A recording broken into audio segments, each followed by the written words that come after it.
ओम गणपते नमः गणेशाय नमः। दोस्तों, मैं डॉक्टर गौतम डीके, आपका दोस्त, आज आपके साथ हूँ एक नई वीडियो के साथ केतु की दुनिया सीरीज में, जिसमें हम बात कर रहे हैं केतु कुंडली के पांचवें घर में। इस वीडियो में हम बात करेंगे कुंडली का पांचवा घर क्या होता है और जब केतु यहाँ पे प्लेस हो तो इसके क्या इम्प्लीकेशंस रहते हैं। दोस्तों, हमारा यूट्यूब चैनल है डॉक्टर गौतम डीके एस्ट्रोलॉजी और वेबसाइट है astrojiva.com। आप हमें फ्री कंसल्टेशन के लिए कॉल कर सकते हैं शाम को 6 से 8 के बीच में। डिटेल डिस्कशन के लिए भी आप कॉल कर सकते हैं, नंबर आपके सामने स्क्रीन पे। दोस्तों, केतु के बारे में हम डिटेल से जानेंगे। उससे पहले ये मेरी कुछ बुक्स हैं जो कि अवेलेबल हैं किसी भी अच्छे पब्लिकेशन हाउस के अंदर ऑनलाइन, जिनको आप रेफर कर सकते हैं। सो जानते हैं फर्स्ट फिफ्थ हाउस कुंडली का क्या होता है। अब जानते हैं फिफ्थ हाउस एक इम्पॉर्टेंट घर है। इसको बोलते हैं पूर्व जन्म पुण्य, यानी कि पिछले जन्मों का कार्मिक अकाउंट, जिसके बेस पे हमें इस जन्म में रिजल्ट मिलेंगे। सो क्या रिजल्ट मिलेंगे?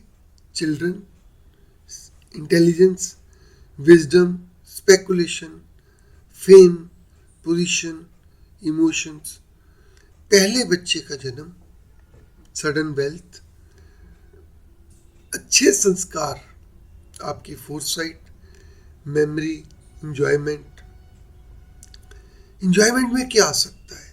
सेक्स आ सकता है, स्पोर्ट्स आ सकती हैं, वो कोई आपका इंटरेस्ट जो आप फॉलो करना चाहते हैं, फ्यूचर लाइफ का नॉलेज, इंट्यूशन, प्रेस्टिज, वाइफ के gains, sports and recreation, spiritual practices, मंत्र साधना। अगर बॉडी पार्ट की बात करें तो ये रिप्रेजेंट करते हैं आपका लोअर बेली, समझिए आप चेस्ट और अपर बेली, चेस्ट के नीचे का area, abdomen, liver, gall bladder, intestine, heart, right cheek और राइट नी। इन चीज़ों को फिफ्थ हाउस इंडिकेट करता है। गुरु देवता इसके नेचुरल सिग्निफिकेटर हैं। किस चीज़ के लिए? चिल्ड्रन के लिए, नॉलेज के लिए, डाइटी के लिए और एजुकेशन के लिए। और बुध देवता इसके सिग्निफिकेटर हैं, नेचुरल रूलर हैं इंटेलिजेंस के लिए। सट्टा, लॉटरी, शेयर मार्केट। तो इसका क्या मतलब है? नेचुरल सिग्निफिकेटर का क्या मतलब है कि जब आप फिफ्थ हाउस देखते हो तो आपको फिफ्थ हाउस के साथ में इन प्लैनेट्स को भी देखना है। किसी को बच्चे के लिए देखना है तो जुपिटर को भी साथ में स्टडी करना पड़ेगा। अगर शेयर मार्केट के अंदर आप कैसा काम करेंगे, भाग्य साथ देगा नहीं देगा, आपके पास जो पैसा है उसको भी डुबो देंगे, तो उसके लिए आपको मरकरी को देखना पड़ेगा। अगर मरकरी की पोजीशन ठीक है तो आप समझें कि आपके अंदर काबिलियत है शेयर मार्केट के अंदर खेलने की। अभी आप पैसा कमाते हैं नहीं कमाते हैं, वो फिफ्थ हाउस से देख सकते हैं। दोस्तों, कुंडली का पहला घर हमारी लाइफ की बिगिनिंग है, सेकंड ग्रोथ है, थर्ड आपकी एफर्ट्स है, फोर्थ जो है वो आपके सुख सुविधाओं का घर है। और जब तक हम पांचवें पहुंचते हैं तब हमें महसूस होता है कि हम दुनिया में सब कुछ नहीं है, हम ही नहीं है जिसके आसपास दुनिया है। फोर्थ हाउस तक तो आदमी ये फील करता है कि मैं ही सब कुछ हूं, मगर फिफ्थ हाउस में उसको लगता है कि बाकी भी दुनिया है और मेरे को अपने आप को प्रूव करना पड़ेगा। अभी प्रूव कैसे करना पड़ेगा? अपने कामों से। काम कैसे? आपकी एफर्ट, आपकी मेहनत, आपकी क्रिएटिविटी, आपकी सोच। आप पब्लिक के अंदर ग्रो करना चाहते हैं, एक्सपैंड करना चाहते हैं, उनके ऊपर अब दुनिया को अपनी नॉलेज, अपनी काबिलियत का एहसास कराना चाहते हैं। फिफ्थ हाउस सूर्य का घर है। काल पुरुष की कुंडली के अंदर यहाँ पे 5 नंबर साइन गिरता है, जिसके स्वामी सूर्य है। सूर्य ये आपको एक चमकने का, पब्लिक के अंदर आने की डिज़ायर को इंडिकेट करता है। आप लोगों की अटेंशन के सेंटर बनना चाहते हो। अटेंशन के सेंटर कैसे बनते हो? कुछ क्रिएटिविटी से। कोई ड्राइंग बना दी, डिज़ाइन बना दिया, कोई मैथमेटिकल प्रॉब्लम सॉल्व कर दी, बिजनेस आइडिया दे दी, कुछ भी क्रिएट कर दिया जिससे कि आप दुनिया में जाने जाओ, पहचान आपकी बने। तभी तो इसको नेम और फेम के साथ भी जोड़ते हैं। ये कैरियर नहीं है, ये आपकी पहचान है। फिफ्थ हाउस रिप्रेजेंट करते हैं आपके लव रिलेशंस, रोमांस, रोमांटिक वो पल जो आप याद करें। आप किसी से स्पेशल प्यार करते हैं, कोई exciting moment, passionate moment, sexual expressions, और आपका दूसरों को अपनी तरफ अट्रैक्ट करने की काबिलियत। अब लोगों को कैसे अपनी तरफ खींच सकते हैं। जो लोग कुछ ना कुछ करके लोगों को अपनी तरफ खींचते रहते हैं, आप देखेंगे कि उनका फिफ्थ हाउस काफी स्ट्रांग है। अभी इसके बाद हम बात करेंगे जब केतु की प्लेसमेंट फिफ्थ हाउस में हो। आप जानते हैं केतु एक सेपरेटिस्ट प्लैनेट है, इंट्रोवर्ट है। ये सब एनर्जीज को ऑब्जॉर्ब कर लेता है, उनको रेडिएट नहीं करने देता, उनको फैलने नहीं देता। मगर केतु पास्ट लाइफ कर्मा का स्टोर हाउस भी तो है। ये अकाउंट है पिछले जन्म में आपने क्या किया। अगर आप पिछले जन्म में अच्छे स्पोर्ट्स पर्सन हैं, आपने खून पसीना बहाया है, आप एक अच्छे कलाकार हैं, तो इस जन्म में वो निखर के बाहर तो आएगा। इन लोगों के अंदर एक इनबिल्ट टैलेंट होता है। अब देखें, कुछ लोग कोई भी चीज सीखने के लिए सालों लगा देते हैं, और कुछ लोग, छोटे छोटे बच्चे, कोई भी चीज को इमिटेट कर सकते हैं। इनका मतलब उनका पिछले जन्मों के कर्मों का हिसाब किताब उस नॉलेज के साथ है। तो पहले हम बात कर लें एजुकेशन की। अब जानते हैं फिफ्थ हाउस एजुकेशन का है। ये वो एजुकेशन है जिससे हम अपनी लाइवलीहुड यानी कि अपनी कमाई करते हैं। आज के सिनेरियो में इसको ग्रेजुएशन लेवल तक कंसिडर किया जा सकता है।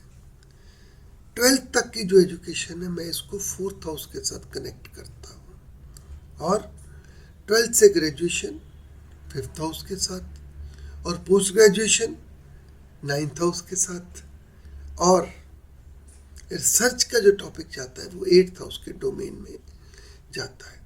कुछ लोगों के इस मेरे विचार से वेरी कर सकते हैं, मगर मैंने देखा है कि अगर फिफ्थ हाउस के अंदर कोई मैलेफिक आता है तो जातक को ग्रेजुएशन के अंदर ब्रेक मिलती है। ग्रेजुएशन करने से पहले, ग्रेजुएशन के बाद, तो ये वो कमाई का जरिया है फिफ्थ हाउस, जो वो एजुकेशन का जरिया है। जब केतु फिफ्थ हाउस में होता है तो एक डिटैचमेंट होती है एजुकेशन के लिए, ब्रेक जरूर लगती है, सब्जेक्ट चेंज होने के स्कोप बने रहते हैं। यानी कि आपने कोई सब्जेक्ट लिए तो बोला कि बाद में मेरा इसमें दिल नहीं लग रहा, मैं इसको चेंज करना चाहता हूँ। ये लोग लाइफ के अंदर एक हायर एजुकेशन अचीव कर सकते हैं, मगर जनरली अब देखें एजुकेशन में या ब्रेक है या रेगुलर नहीं है, ऑनलाइन हो सकती है, या सब्जेक्ट डाइवर्सिफाई हो सकते हैं। वो जो भी सब्जेक्ट लेता है, ज़्यादातर मैंने उनको खुश नहीं देखा। मेरे पास एक स्टूडेंट का चार्ट आता है, वो कंप्यूटर इंजीनियरिंग में फाइनल ईयर में है, मगर वो मूवी मेकिंग प्रोफेशन में जाना चाहता है, तो मैं उसको समझाता हूँ कि बेटा कम से कम आप कंप्यूटर इंजीनियरिंग तो कंप्लीट कर लो, ये आपको लाइफ के अंदर कमाई का जरिया देगी। ये मूवी मेकिंग कंप्यूटर इंजीनियरिंग करने के बाद आपको काफ़ी स्ट्रगल करना पड़ेगा। शौक है, शौक की तरह रखें। दोस्तों, केतु सारी एनर्जीज को ब्लैक होल की तरह अब्जॉर्ब कर लेता है, उनसे कुछ निकलना मुश्किल हो जाता है। सो अगला लेते हैं लव अफेयर। जानते हैं केतु डिटैचमेंट है, जहां तक कि लव अफेयर हो सकते हैं मगर वो लव अफेयर नॉर्मल नहीं होंगे, अनकन्वेंशनल होंगे। कोई ना कोई सोसाइटी का, कल्चर का, जो हमने उनके दायरे बना रखे हैं, बाउंड्रीज बना रखी हैं, उनको वो तोड़ के होंगे। तो जब तोड़ के होंगे तो सोसाइटी का प्रेशर रहेगा उन लव अफेयर्स को तोड़ने का। सो ज़्यादातर केसेस में जब 5th हाउस में राहु या केतु हो तो लव अफेयर सक्सेसफुल नहीं होते। हम आज की डेट में सक्सेसफुल क्या समझते हैं कि आप इकट्ठे रह रहे हैं, आपने शादी कर ली, मगर इस केस के अंदर आप देखेंगे कि वो सक्सेसफुल जनरली कम ही होते हैं। अगर उनको साथ में रहने का मौका मिले तो कुछ समय के बाद उनका एक दूसरे से मन उचाट हो जाता है, उनके अंदर एक फ्रस्ट्रेशन, एक डिसअपॉइंटमेंट आ जाती है। कुछ ऑनर किलिंग केसेस देखने को मिलेंगे जिनके अंदर शनि का, मंगल का इसके ऊपर एस्पेक्ट आ जाए, 6th 8th 12th हाउस के साथ कनेक्शन आ जाए। दोस्तों, अगर मून स्कॉर्पियो में हो तो सुसाइडल टेंडेंसीज देता है, एक्सट्रीम लेवल पे आदमी जा सकता है, और उसका जो रोमांस करने का तरीका है वो भी कुछ नॉन ट्रेडिशनल होगा। कई केसेस में लोग बच्चों के लिए भी इंटरेस्टेड नहीं रहते, क्योंकि अगर जुपिटर रिफ्लेक्टेड हो, अगर इनके लव रिलेशन होते हैं तो बड़े हाई क्लास के अंदर भी हो सकते हैं।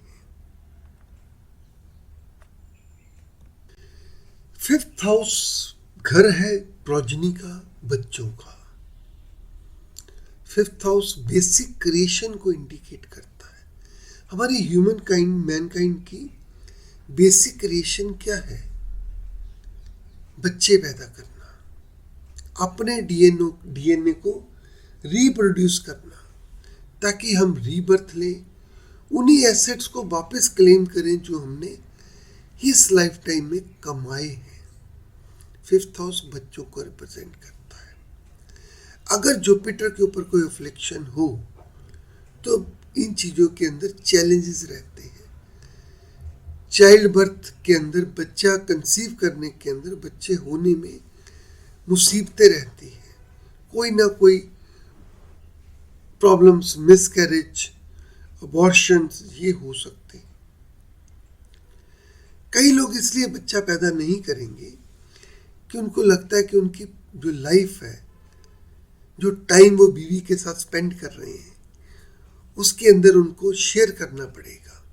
कुछ लेडीज इसलिए कि उनकी फिगर खराब हो जाएगी, वो बच्चा होने को अवॉइड करेंगे। तो दोस्तों, जो बच्चे होते हैं वो सर्जरी के बाद हो सकते हैं। स्पेशली ये प्रॉब्लम रहती है मेल चाइल्ड के अंदर। भगवान ने लेडीज को बड़ी शक्ति दी है पैदा होने से पहले और पैदा होने के बाद। उनके अंदर एक सर्वाइवल इंस्टिंक्ट रहती है, सो राहु केतु को भी वो तोड़ लेती है। जो मेल चाइल्ड है वो उस मामले में, लेडीज के मामले में मेरे को लगता है कि कुछ वीक रहते हैं, वो जल्दी उनके अंदर मिसकैरेजेस के केसेस देखने को मिल सकते हैं। दोस्तों, अगर जुपिटर स्ट्रांग है या 5th हाउस का लॉर्ड स्ट्रांग है तो बच्चे होते हैं, जरूर होते हैं, और बड़े ज्ञानवान, प्रतिभावान, नॉलेजेबल, इंटेलिजेंट और लंबी उम्र वाले होते हैं। मगर ज़्यादातर केसेस के अंदर ये जो बच्चे होंगे उनके अंदर काल सर्प योग किसी न किसी रूप में, किसी न किसी फॉर्म के अंदर बनता देखने को मिलेगा। 4th और 10th हाउस ये इंडिकेट करते हैं हमारा अपने पेरेंट्स के बारे में क्या व्यूज है। 5th हाउस रिप्रेजेंट करता है आप अपने बच्चों के बारे में क्या सोचते हैं, आप का रोल अपने एज ए पेरेंट क्या है। अब बात करें 5th हाउस का अगला topic, intuition and dreams. 5th house पूर्व जन्म पुण्य है। ये फ्यूचर का घर है क्योंकि ये पास से मर्ज होता है। जहां तक वो इंट्यूशन रहती है उसकी थर्ड आई काफी एक्टिवेटेड होती है। वो उन चीजों को फील कर सकता है, विजन कर सकता है जो कि हमारी नॉर्मल सेंसेस यानी कि हमारी 5 इंद्रियां उन चीजों को नहीं देती है। वो एस्ट्रोलॉजर हो सकता है, फ्यूचर टेलर हो सकता है, इवन जो तोते से वो कार्ड निकालते हैं वो भी हो सकता है। कोई एनालिस्ट हो सकता है जो चीज़ों को प्रिडिक्ट करे। जैसे आप देखें आज की डेट में फाइनेंशियल एनालिस्ट रहते हैं, वो बताते हैं कि ग्रोथ कैसे जाएगी, कौन सी कंपनी कैसे ग्रो करेगी। 5th हाउस का उसके अंदर एक मेजर रिलेशन रहता है। स्टॉक मार्केट में हो सकता है, वेदर फोरकास्ट में हो सकता है, कोई फोरकास्ट जिसका कल के फ्यूचर के साथ कनेक्शन है। सो इनकी इंट्यूशन पावर काफी स्ट्रांग रहती है। कनेक्शन पिछले जन्म के नॉलेज की वजह से। जनरली ये लोग रात को 10 से 12 बजे उठ के बैठ जाएंगे, कहीं ना कहीं सपना आएगा, उसको समझ नहीं आएगी मगर वो बाथरूम के लिए या किसी इशू के लिए उनको उठना पड़ेगा। आज के समाज में लोग सोते 1 बजे हैं, सो ये इंट्यूशन पावर कैसे एक्टिवेट होगी। सो जिनके केतु 5th हाउस में है उनको कोशिश करनी चाहिए कि वो जल्दी सो जाए और उनको अपने उन प्रॉब्लम्स का हल मिल जाएगा जब वो रात को सो रहे हैं।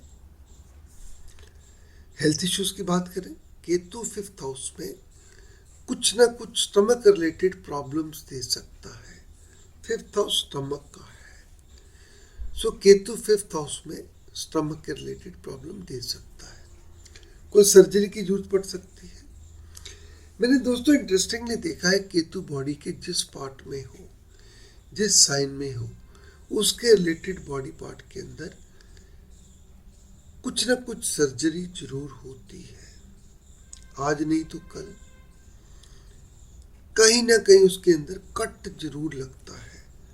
डॉक्टर का जो सीजर बोलते हैं, चाकू बोलते हैं, वो जरूर लगता है। 5th हाउस होता है स्टमक, तो राहु एंड केतु वात पैदा करते हैं, गैस पैदा करते हैं, डाइजेशन को खराब करते हैं। अगर जुपिटर स्ट्रांग है कोई दिक्कत नहीं, अगर जुपिटर वीक है तो गैस की प्रॉब्लम, डाइजेशन रिलेटेड प्रॉब्लम बनी रहेगी। 5th हाउस सन का घर है, सो हार्ट के साथ कोई ना कोई कनेक्शन देखने को मिलेगा। स्पिरिचुअलिज्म, 5th हाउस स्पिरिचुअलिज्म का घर है, धर्म का घर है। केतु स्पिरिचुअलिटी का प्लेनेट है और केतु मंत्र साधना को एक्टिवेट करता है। केतु जब 5th हाउस में हो तो जहाँ तक स्पिरिचुअल होता है, मंत्र साधना वो जिंदगी में आज नहीं तो कल जरूर करेगा। और अगर जुपिटर गुरु देवता का साथ आ गया तो उसको अपने भगवान, अपने रिलीजन के अंदर काफी आगे जाने की हिम्मत मिलती है। वो उसके अंदर काफी ज्यादा आगे जा सकता है। हालांकि केतु एक सेट सिस्टम को नहीं मानता है, वो उससे बाहर जाना चाहता है। अगर हिंदू है तो मुस्लिम को स्टडी करना चाहेगा, सिखिज्म को स्टडी करना चाहेगा। अगर मुस्लिम है तो क्रिश्चियनिटी को पढ़ना चाहेगा, हिंदुइज्म को पढ़ना चाहेगा, क्योंकि ये फिलॉसफिकल है, ये फिलॉसफी यूज करते हैं, स्पिरिचुअल है। ये धर्म के जो किताबों के मायने को नहीं मानते हैं, ये डीप थिंकर है, उसके गहराई में जाना चाहते हैं। तो गहराई में तो सभी धर्म एक है। सो हो सकता है कि उनका जो मकसद है किसी डिफरेंट लेवल पे हो, मंत्र साधना करते हैं, मगर इनको प्रॉब्लम क्या रहती है, केतु जब है तो इनको सही गुरु नहीं मिलता है, सही गुरु के लिए घूमते रहते हैं और दूसरे कोई डिफरेंट रिलीजियस प्रैक्टिसेस करते हैं। मंत्र तो एक ही सिद्ध होगा जो आप करेंगे। अगर आप रोज मंत्र चेंज करेंगे तो सिद्ध कैसे होगा? सो इनके लिए जरूरत है सही गुरु की, सही गुरु की जो इनको गाइड कर सके और इनको उनका जीवन का रास्ता दिखा सके।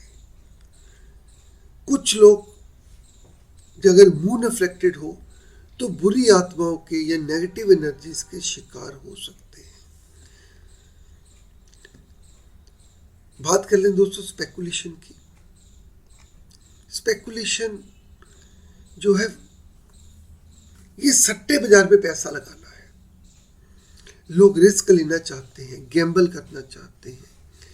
केतु के साथ अगर बुध ठीक हो और सेकंड हाउस का कनेक्शन हो तो समझो कि स्टॉक मार्केट के अंदर ये तबाही मचा देगा।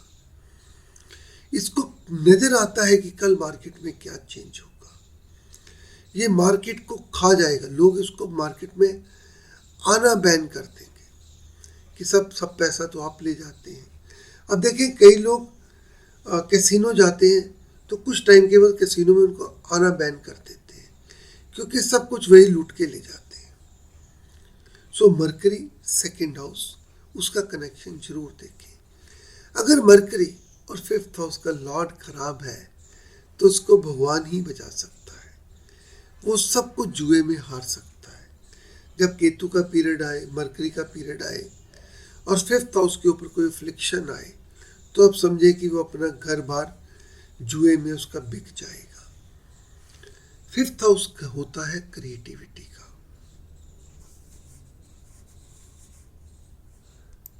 सो क्रिएटिविटी किस में हो सकती है? बच्चे पैदा करने में, कोई पेंटिंग बनाने में, कोई डिजाइन बनाने में, ड्राइंग बनाने में, कुछ भी क्रिएटिव करने के अंदर, कोई रिसर्च करने के अंदर। सो जहाँ तक जो है फिफ्थ हाउस के अंदर केतु हो तो वो काफी इंटेलिजेंट है उन फील्ड के अंदर जिनके अंदर वो क्रिएटिव एक्सप्रेशन देना चाहता है। कुछ चीजों के अंदर वो काफी एक्सपर्ट होगा, मगर बाकी जगह पे वो कंफ्यूज्ड है, उसकी कंसंट्रेशन फिक्स नहीं है। आप देखें कुछ साइंटिस्ट होंगे जो सिर्फ अपने टॉपिक के बारे में सोचेंगे, उनको अपने परिवार का, अपनी ड्रेस का, क्या पहना है, क्या कर रहे हैं, उन चीज़ों के साथ उनका कोई मतलब नहीं रहता। वो सिर्फ अपने पर्टिकुलर सब्जेक्ट के अंदर एक्टिव रहेंगे। फिफ्थ हाउस सिक्स्थ हाउस का 12th हाउस है। सिक्स्थ हाउस एनिमीज, दुश्मन का घर होता है। जो केतु फिफ्थ हाउस के अंदर जातक को अपने दुश्मनों के साथ टाई अप करने की, दुश्मनों के साथ टाई अप करने की कैपेबिलिटी देता है। आप देखें कुछ पॉलिटिकल लीडर्स होते हैं, वो अपने दुश्मनों के साथ टाई अप करते हैं ताकि वो आगे जा सके। आज की डेट में मैक्सिमम पॉलिटिकल पार्टीज, हर पार्टी उनकी दुश्मन है, मगर एक बड़ी पार्टी को वो डाउन करने के लिए, उसको काउंटर करने के लिए वो उनके साथ टाई अप कर लेते हैं। दोस्तों राहु की भी बात करना जरूरी है। क्यों? क्योंकि राहु 11th हाउस में है और राहु और केतु तो दोनों इनसेपरेबल है, यानी कि एक ही शरीर के दो हिस्से हैं जिनको जुदा तो किया है मगर फिर भी जुड़े तो है। एक धागे के साथ 180 डिग्री के एंगल के साथ राहु 11th हाउस में आ जाता है तो जातक को कहीं ना कहीं से बेनिफिट्स मिल जाते हैं, मैनिपुलेशन से मिल सकते हैं, सोशल सर्कल से मिल सकते हैं, अपनी एफर्ट से मिल सकते हैं। कुछ गेन्स ऐसे हैं प्रोफेशन में, एजुकेशन में, मैरिज में, स्पिरिचुअलिज्म में।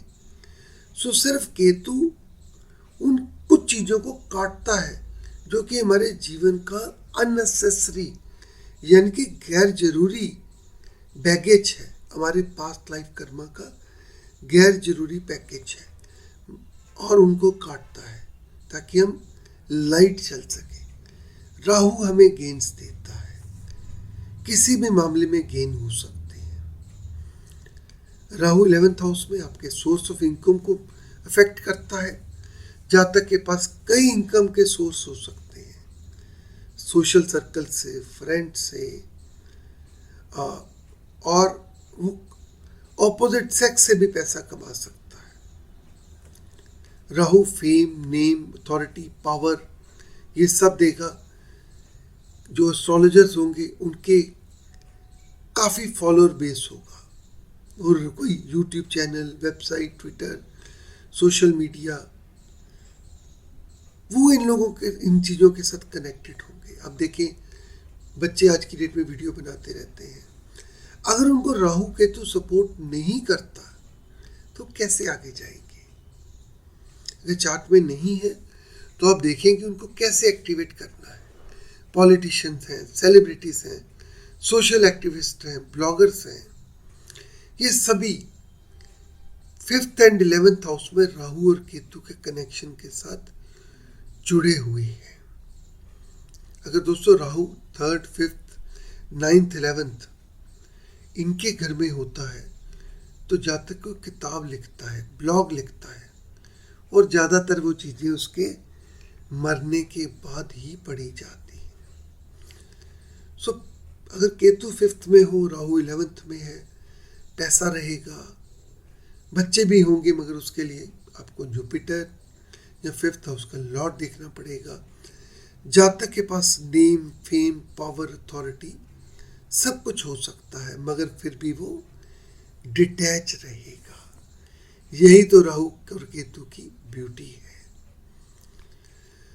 सो दोस्तों, ये तो था जब केतु हमारे कुंडली के 5th हाउस में हो तो हमें लाइफ के अंदर क्या देखने को मिल सकता है। लंबा टॉपिक है, कई ऐसी चीजें हैं जिनको हम कवर भी नहीं कर पाते, मगर जब हम कोई क्वेश्चन का जवाब ढूंढते हैं तभी उनको 5th हाउस के साथ चेक करते हैं। सो आप हमसे जुड़े रहें। मैं एक्सपेक्ट करता हूँ कि जो लोग वीडियो के इस लेवल तक आए हैं उनको इसके नीचे कमेंट जरूर देनी चाहिए। अगर आपको हमारा चैनल अच्छा लगे, सब्सक्राइब करें। कंडीशन ये है, अगर आप हमसे जुड़ना चाहते हैं, मेरी कुछ किताबें हैं जिनके अंदर इन्हीं टॉपिक्स को मैंने काफ़ी डिटेल में कवर किया है। सो हमसे जुड़े रहें। आपका दिन शुभ रहे। ओम गणपति नमः।